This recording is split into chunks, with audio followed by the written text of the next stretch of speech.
Hi guys, I'm Jason White. This is my channel, Jason's Weird Reads. Thank you for watching.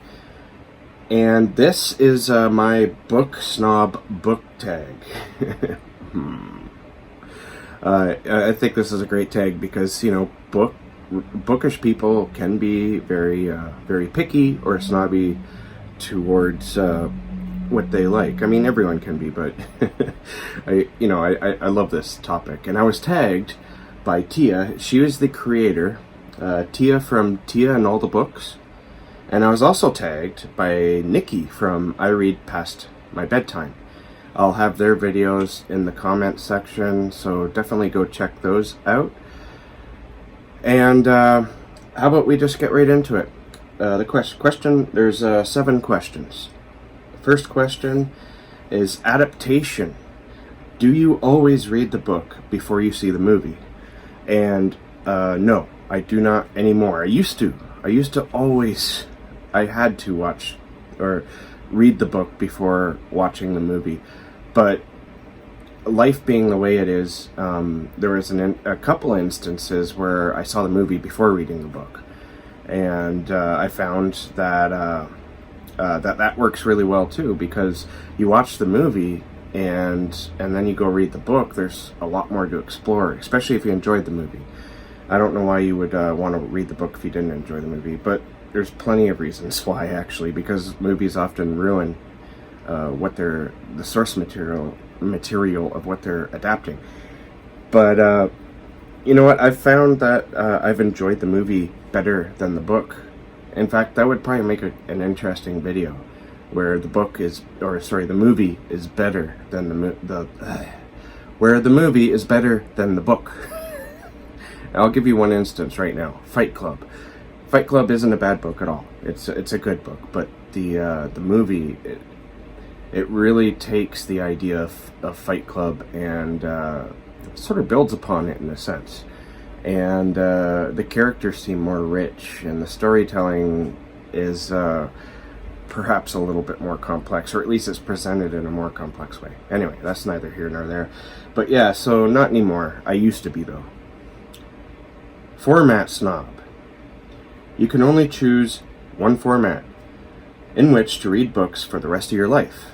Which one do you choose? And they are physical books, ebooks, or audiobooks. Now this is a tough one because I read all 3 formats. I would have to go with physical books, I guess. It would be a tie between physical books and audiobooks, honestly, because I can really cram in the audiobooks when life gets busy and I just don't have time to sit down and read with my eyes. And that, you know, with my job and my weird schedule, it's that's very typical. I would only choose physical books because everyone I've watched do this tag so far has the same answer. I just like feeling the book in my hands. I love the smell of books. I love the activity of flipping the pages. I like also being able to see how long the chapter is and how much more there is to go, and flipping to the back and seeing how many pages there are in the book itself. There's just so many little habits that I've developed over an entire lifetime in reading a physical book. In my reality, though, it's just not. I can't do that anymore, which it's very sad. But thank God for ebooks, because I can read at work now when nobody knows that I'm reading, because I'm not technically supposed to be reading at work. And yeah, like I said, audiobooks, they're fantastic. You can listen to them while driving, while doing housework, while basically just being on the move. And it's how I'm reading the Wheel of Time books, for I would say 99% of it. And if it wasn't for audiobooks, I wouldn't be able to. But if I had to answer, it would definitely be the physical book. Question number 3, ship snob. Would you date or marry a non-reader? And I would say no. You know, this is where I get kind of snobby. I would not. I would not date or marry someone who doesn't read books.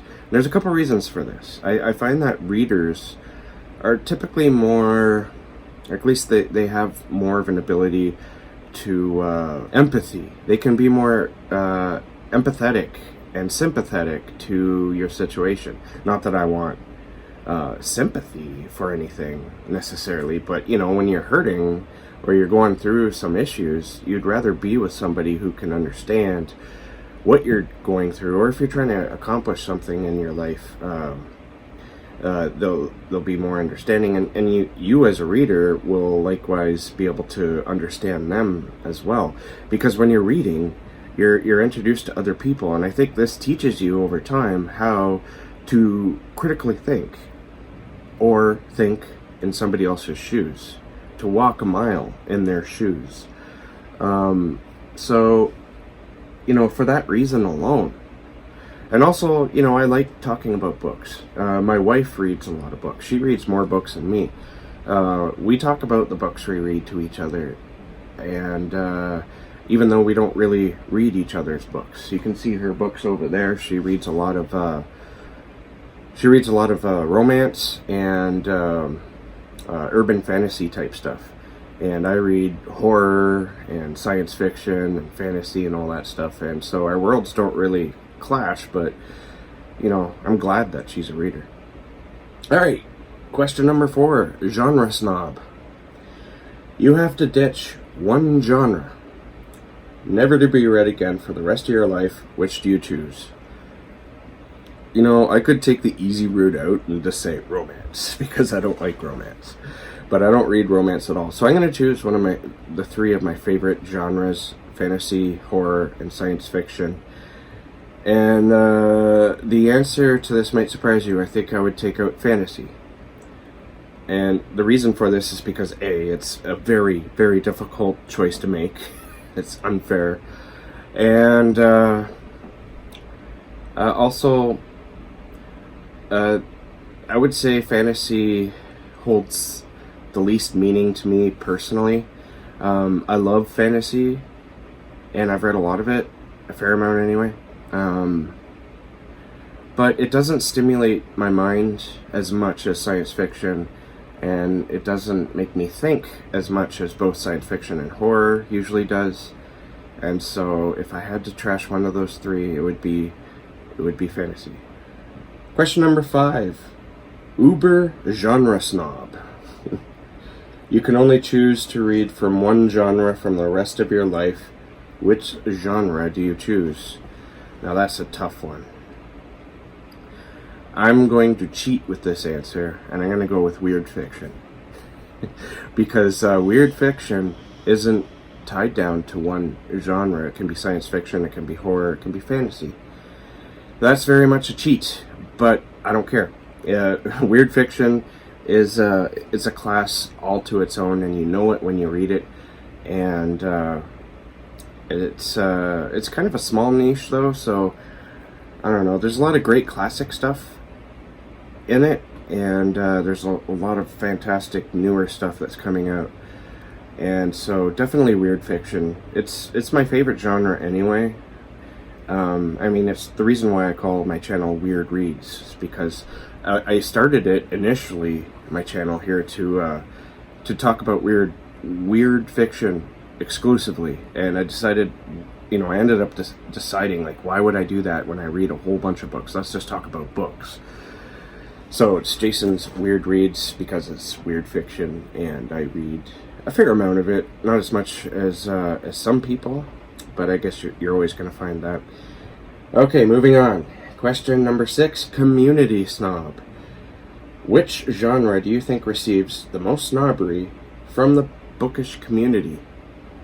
I'm going to go, just from judging from what my wife has experienced, I'm going to go with the romance genre, because she gets made fun of a lot. And my grandma, she was a huge romance reader. She had so many books that were all, like, you know, those romance books with the really awful covers of the big buff dude and the girls like pawing at him. She had all those books, and my wife, she doesn't read those books per se, but she will delve into those.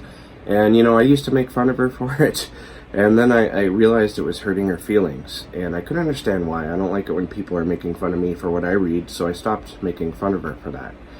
It's not fair, but I've seen her get made fun of a lot by other people. And, it's not fair. I mean, people read what they read. And I'm just happy that people are reading, honestly. Who cares what the genre is? But I would go with romance, because even though romance is probably one of the biggest selling genres out there, it, I think, also gets an equal amount of flack for it. I would say horror is the next one, because a lot of people don't take horror very seriously. They think it's just rubbish. It's crap, and a lot of it is not crap. So definitely romance. And I believe the last question is number 7, Snobbery Recipient. Have you ever been snubbed for something that you have been reading, or for reading in general?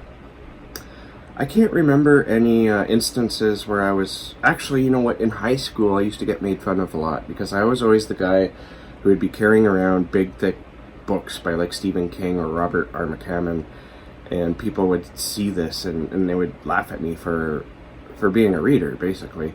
And they would always take my book to see how thick it was, because they're always impressed by the page count, and I never understood that. Even if it was like 400 pages, which isn't exactly a very thick book, they would look at it and go, "Oh, 400 pages, oh man." And I'd be like, yeah, it's not like It by Stephen King, which is over 1,000 pages. And then they'd be like, 1,000 pages? Oh my god, how do you do that? Yeah, but I didn't really feel discriminated against then. In fact, it was like they were looking at me in awe, like pure, unadulterated awe. They're like, wow.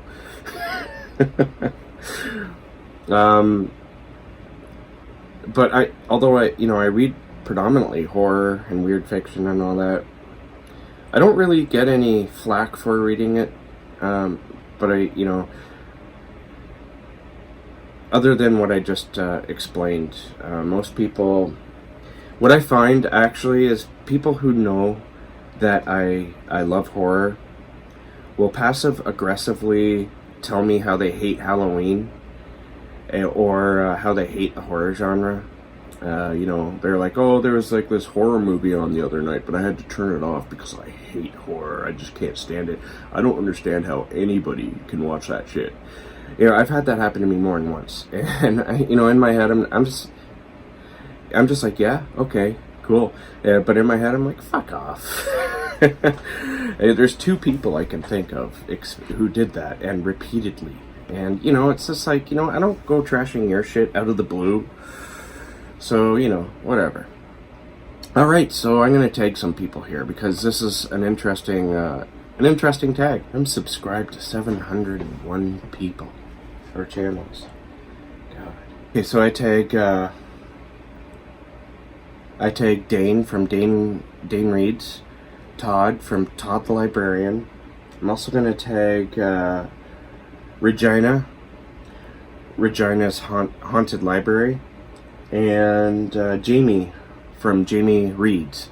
And if anyone else wants to do the tag, pick it up, do it. It's fun. All right, thanks for watching, everyone. Keep being creative, and I will see you in the next bookish video.